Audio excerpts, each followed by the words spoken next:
Hello everyone and welcome to today's video.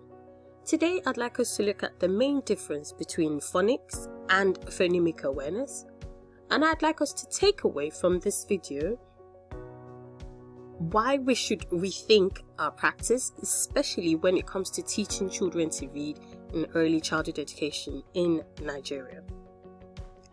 We get a lot of posts regularly come up with people asking, parents and teachers alike, or people just wanting to share their ideas or their practice. We have parents coming on board as well to either ask questions or, ask for opinions concerning their concerns regarding their concerns about the way their child is being taught to read. We regularly have questions like, 30-month-old children in our settings are reading, or we simply start from 2-letter words to 3-letter words and then the child can read, or we use the Queen primer, or you have parents who come and go, my 5-year-old can't read fluently, what do I need to do? Or a parent who's about to embark on homeschooling going, I have a 3-year-old, how do I teach my 3-year-old to read? The questions are numerous and they come in different, they're worded differently. But the bottom line is everyone is concerned, rightly so, about teaching children to read. The issue, however, is the difference in how we approach this reading, and whether this difference of approach actually brings about effective teaching and learning in terms of reading for children. The first thing we'll look at very quickly is phonics. What is phonics? Now, phonics is a method of teaching people to read, and specifically here, children to read, based on the sounds that letters represent. So we're saying to a child that the sound A can be represented by the letter A, maybe in acorn, the letter AY in ray or ray of sunshine, the letter AI in train, and even the split E's, A split E in cake. And it goes on, and so we can say to a child that the sound O can be represented by O, OA, OE, OUGH, and so on and so forth. But the core message of phonics is we're teaching children to read based on the sounds that letters represent. What is phonemic awareness? Phonemic awareness is the ability to hear, to focus on, to identify and manipulate individual sounds in words. It is also the awareness of the similarities and differences between individual sounds that make up words. When you, as a parent or as a teacher in your preschool setting, when you facilitate and teach phonemic awareness, your goal is for children to hear sounds, to be able to hear and focus on sounds.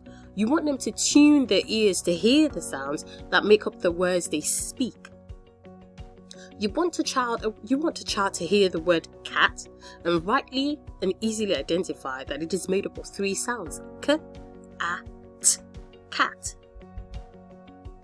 When you facilitate phonemic awareness lessons, you also want your children to be able to identify, that is, to be able to recognize little things like the fact that the k sound in kite is exactly the same k sound in carrot, or that the ow sound in cow is exactly the same ow sound in house. Now, at this point, we do not introduce the concept of print, so it is perfectly acceptable for children to make such links and connections. We actually want to encourage them to make those links, because then they're thinking, that means they're focusing on, they're able to identify sounds and link sounds in words. They're able to understand that the position of sounds in words can be different, but they're still the same sound. Because our sound in cow is the final sound, but the ow sound in house is the middle sound. We want children to be able to manipulate sounds. We want them to be able to add, delete, or substitute sounds in words. So if I say to a child, what new word will I get if I remove the s sound in stop? And a child should be able to say, you will have the word top. What happens if I add a s sound to the word top. And then child should say, you will have a new word, stop. One final skill that children need, that we need to help children develop when we think phonemic awareness, is oral segmenting and blending. Oral segmenting and blending is the ability to either break down a word into the component sounds or to bring component sounds together to say a word. A child who's well grounded in the oral segmenting and blending skills could easily enjoy a game of, I'm thinking of a word. The word is ow-s. And the child will blend those three sounds together to say mouse. That child doesn't have to see the letters M-O-U-S-E. They can already tell you that ow-s blend together, those three sounds blend together to form the word mouse. I could also say to the same child, what are the sounds in the word march? March. And the child should say you have a R, ch, and yes, that child is correct because we have R, and ch in the word march. These are the core phonemic awareness skills that we want children to develop before we move on to formal phonics instruction.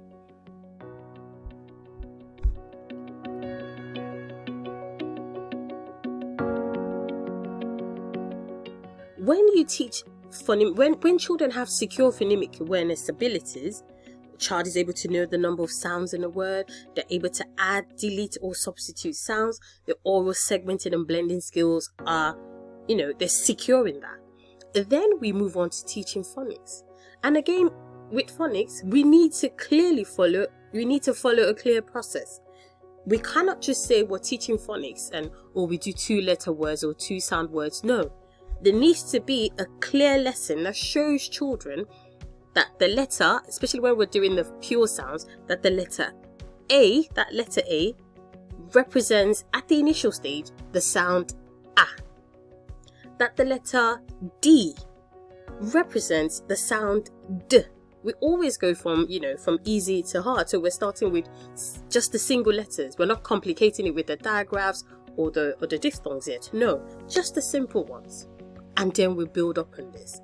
Now it is easy for a child with secure phonemic awareness to then see the letter C, the letter A to letter T.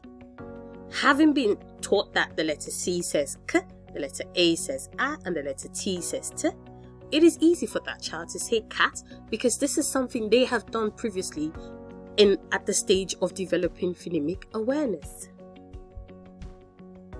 Learning, finally, I'd like to say that learning is most effective when we scaffold learning, which means we build on previous learning, and when we help children to see clear links and to form connections.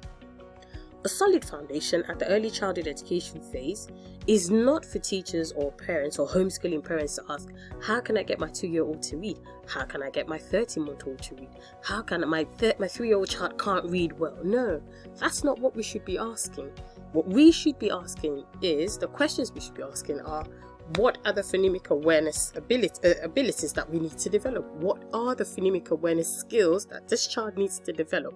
What do I need to know as the parent or as the teacher in order to support this child to develop these skills? We want to make sure that we're supporting these children to securely develop phonemic awareness skills before moving them to print via phonics instruction. So phonemic awareness abilities are prerequisite to phonics instructions.